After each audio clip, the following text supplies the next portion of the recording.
भारत में east India company शासन की स्थापना का पार्ट 2 संधि के शर्तें सहायक संधि स्वीकार करने वाले प्रत्येक राज्य को अपने पास अंग्रेजों ने सेना रखनी पड़ती थी और खर्च राज्य को उठाना पड़ता था। अपनी सेना को अंग्रेजों के अतिरिक्त सभी यूरोपीय लोगों को हटाना आवश्यक था। एक अंग्रेज प्रतिनिधि रखना आवश्यक था जिसकी सलाह से वे शासन कर सकते थे। अन्य देशों में कूटनीतिक संधि करने के पहले अंग्रेजों की अनुमति लेना जरूरी था। मतलब नवाब कोई और था, मगर अंग्रेजों के बिना कोई भी अनुमति से कोई भी निर्णय नहीं ले सकते थे। कंपनी की वार्षिक कर देना पड़ता था। वेलेजली ने अपनी सहायक संधि का क्रियान्वयन सबसे पहले हैदराबाद के निजाम से और फिर अवध के नवाब से किया। हैदराबाद के निजाम से और अवध के नवाब से किया। जब उसने मैसूर को इसके लिए बाध्य करना चाहा तो टीपू ने संधि करने से इनकार किया। संधि करने से इनकार कर दिया मतलब वो ये चीज़ में लागू नहीं था, मतलब वो बात मानने के लिए तैयार नहीं था। अंग्रेज़ों ने मैसूर का आक्रमण कर दिया। जब टीपू ने संधि को इनकार किया तो अंग्रेज ने मैसूर पर आक्रमण कर दिया और 1799 में चौथा अंग्रेज़ों ने मैसूर युद्ध बहादुरी पूर्वक लड़ते हुए टीपू वीर गति प्राप्त हो गए। 1799 में अंग्रेज ने मैसूर का युद्ध किया और टीपू सुल्तान वीर गति प्राप्त हो गए और मैसूर राज्य पूर्व नाडियार शासकों को ही वापस कर दिया गया। नाडियार शासकों को वापस कर दिया गया और उसे हटाकर हैदर अली मैसूर का शासक बन गया। किसको? मैसूर का शासक कौन बना? हैदर अली बन गया। इसके सहायक संधि अप्रत्यक्ष रूप से आधिपत्य स्थापित कर दिया गया और इस तरह कर्नाटक, सूरत आदि राज्यों में अंततः ब्रिटिश साम्राज्य में मिला लिया गया। ब्रिटिश शासन मतलब अंग्रेजों के साम्राज्य में मिला लिया गया। ब्रिटिश शासन पूरे भारत में अधिकार कर लिया गया और ब्रिटिश शासन के सामने अब मराठा शक्ति ही शेष बची थी। किसके सामने? अंग्रेजों के सामने मराठा शक्ति ही शेष बची थी। उनमें पारिवारिक संघर्ष चल रहा था। वेलेजली ने उसका फायदा उठाकर संधि का प्रस्ताव किया। मतलब मराठा के बीच में क्या चल रहा था? पारिवारिक संघर्ष चल रहा था, मतलब लड़ाई झगड़ा जो भी है, तो उसका कौन उठाया फायदा? वेलेजली ने फायदा उठाया। अब 1802 में बेसिन की संधि और पेशवा बाजीराव ने द्वितीय ने अंग्रेजों को शर्तें स्वीकार कर ली।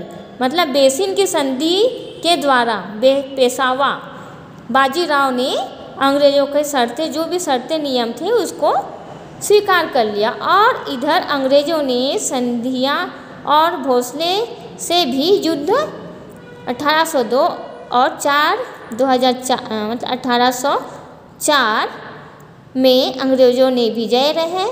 किसके बीच? भोसले के साथ युद्ध हुआ और अंग्रेज इसमें विजय रहे। इस प्रकार अंग्रेजों ने होलकर के बीच तृतीय अंग्रेज मराठा युद्ध 1804 और 5 में हुआ, तो इसमें भी अंग्रेज हार गए। मतलब 2 और 4 में अंग्रेज विजय हुए हैं और 1804 और 5 में अंग्रेजों ने हार हुई और भारी नुकसान भी हुआ। इसी तरह अंग्रेजों ने सिंधिया को गायकवाड़ को भी संधि करने के लिए विवश किया।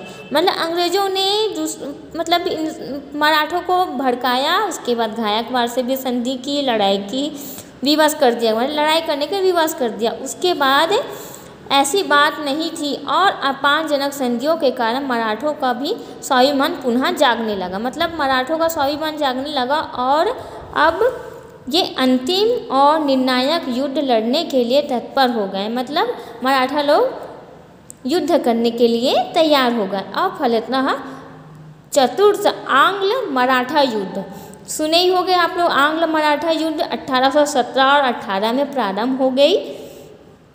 इस युद्ध में पेशवा, होलकर और भोसले के संयुक्त सेना को पराजय का सामना करना पड़ा और मराठा शक्ति का अंत हो गया। इसके बाद क्रमशः फ्रांसिस रोडन हेस्टिंग और विलियम बेटिंग बंगाल के गवर्नर जनरल बनकर भारत आए। सबसे पहले कौन आया था? गवर्नर जनरल बनने के बाद वारेन हेस्टिंग आया। अब कौन आया? भारत में विलियम बेंटिंक बंगाल का गवर्नर जनरल बनकर भारत आए और उन्होंने युद्ध के सुधारवादी और आर्थिक विकास की नीति के साथ शासन प्रारंभ किया।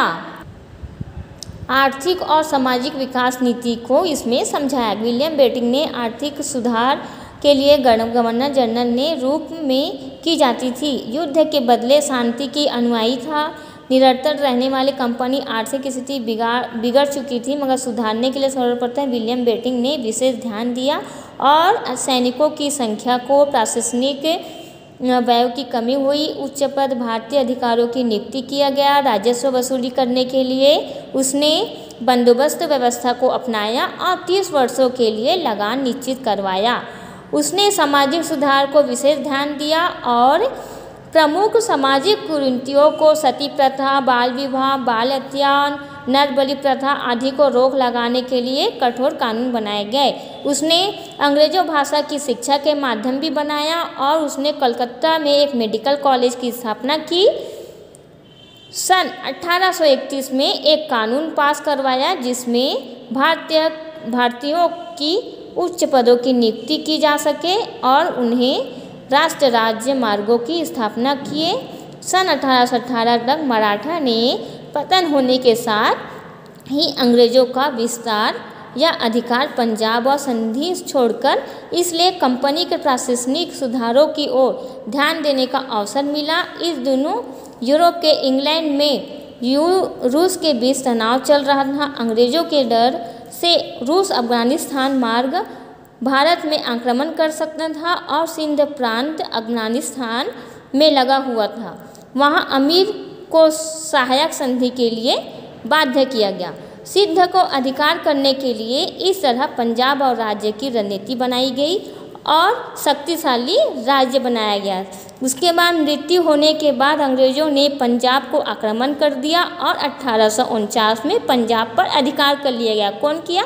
अंग्रेजों ने अधिकार कर लिया। उसी समय लॉर्ड डलहौजी भारत का गवर्नर जनरल बना और उसने अन्यायपूर्ण तरीकों से देशी राज्यों को परेशान किया।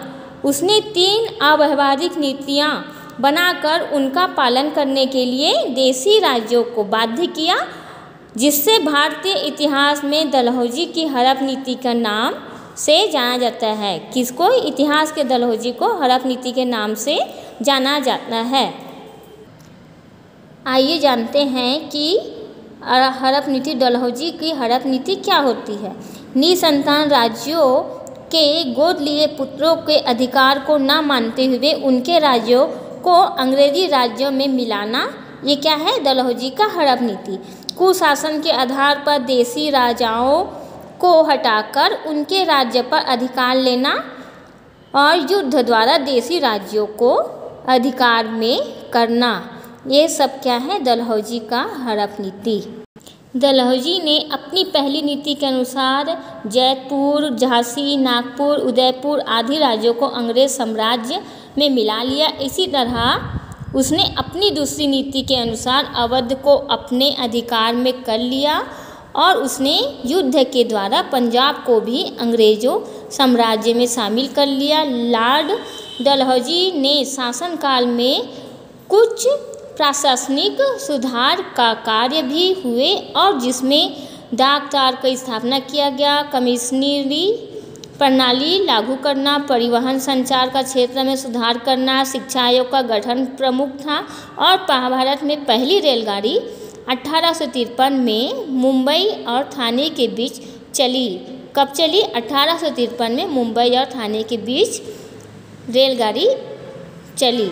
यद्यपि इन सुधारों के पीछे अंग्रेजों का अपना स्वार्थ था।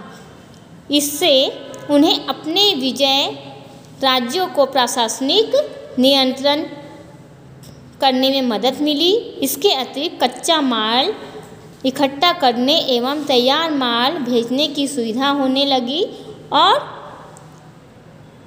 इसका परिणाम स्वरूप भारत को भी विकास हुआ।